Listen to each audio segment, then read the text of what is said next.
Welcome to my channel. In this video, I will share with you how to change your MacBook Dock.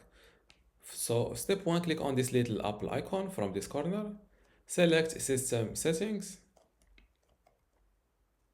Now scroll down, click and looking for Desktop and Dock. This is it, click on it.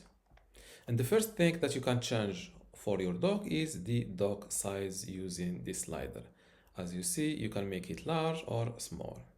The second thing that you can change is the magnification style that you see when you put the mouse cursor on the dock. As you see, this is the magnification effect.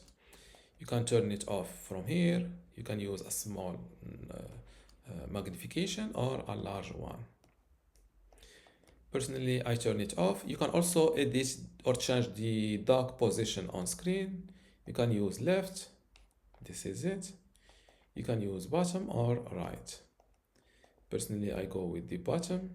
You can minimize windows using Genie effect or scale effect. You can also double click a Windows title bar to zoom. Double click a Windows title bar to zoom or to minimize or to fill. I will go with fill. This feature is new. So when you double click a window, it fills the screen. Before it was only I think it was zooming. This is the zoom. I want it to fill in the screen. Minimize, do nothing. I will go with fill. Minimize windows into applications. I minimize windows into applications icon. Let's test this.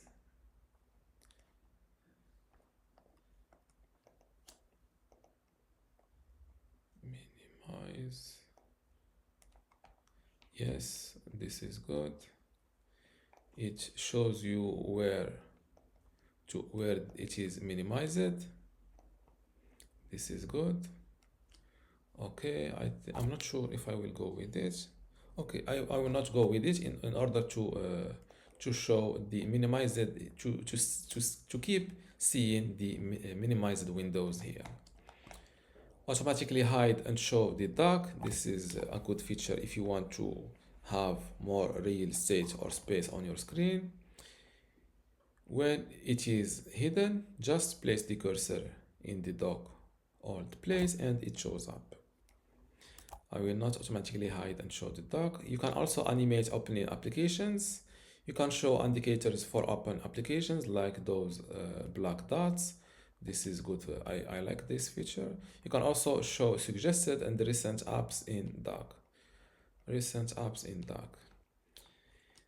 And this is how to change your MacBook Dock. If you still have a question, leave it in the comments below. And don't forget to give this video a like. Thank you.